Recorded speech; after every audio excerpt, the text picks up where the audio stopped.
let me just speak from the heart, speak from my gut, and really not have anything prepared, but just tell you what's worked for me. And maybe some of the stuff that's worked for me might work for you now, currently, presently, as you guys have your goals and ambitions, NBA championship, MVPs in this room, things like that. But then further on down the line, as you guys continue to live your life. The first thing I would just want to say is this idea and this notion that you could be anything you want, you can accomplish anything you want, right? We hear that. You've heard that from the time you were little boys.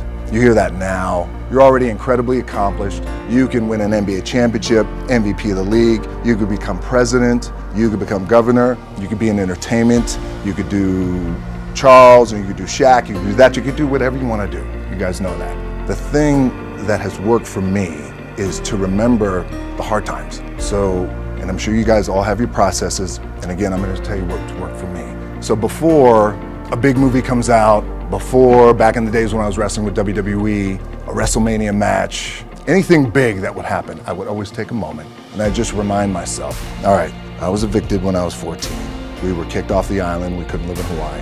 Had no place to live. A lot of shit happened then when I moved to Nashville. I was arrested multiple times by the time I was 16 years old. I gotta remember that. You know, we struggled a lot. There was a lot of struggling going on. My dad was very successful in his own right. He was a professional wrestler, so he was a local star at that time before the business of professional wrestling became global, if you will. But there was a lot of struggle, and watching them struggle and watching them pull through it, and having that example. And also, not only in addition to that example, I think consistently being told that whatever it is that you want to do, you've gotta get after it. You gotta get after it. There's no substitute for hard work. Hard work always pays. You know, those type of mantras over time.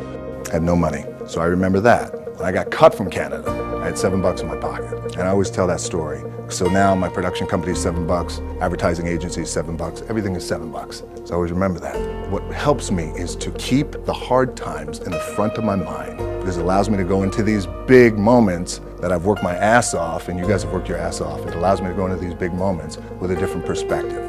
I knew I wanted to be something, and it was important to me to be something. It was important to me that I didn't fail. But by the way, and if I did fail, at least what was also important was the lesson. And I didn't realize that until I got older, because you know, when you're in it, you're in the grind, you don't really recognize those things when you're younger, but I could recognize them now and the importance of them now. And just in terms of the drive and the determination, a lot of it was experience too. Get your ass kicked, get back up, and you put the gloves back on and you swing away. I still see every opportunity that I have as like a little crack in the wall, a little scratch, and it's almost as if like every opportunity the scratch represents every opportunity. Therefore, the success on the other side of the scratch is the light. Scratching hard, clawing, digging, it's that mentality to really take advantage of every opportunity I have. And I remember laying there in the ring, and the referee said to me, don't listen to him, and it was crippling for me.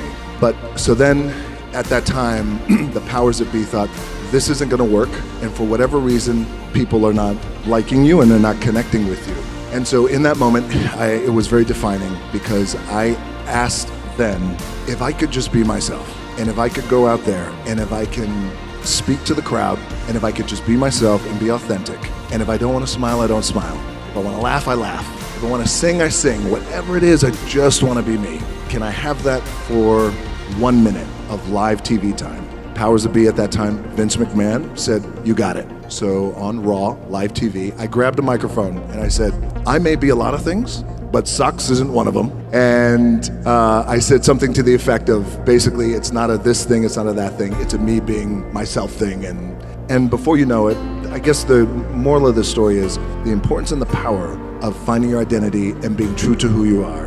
Even in that wild world of pro wrestling, it still applies to everyone in the room, and how powerful that could be, because it was a true shift and click moment, and I never looked back, and I became, fortunately, the biggest draw that the business has ever seen.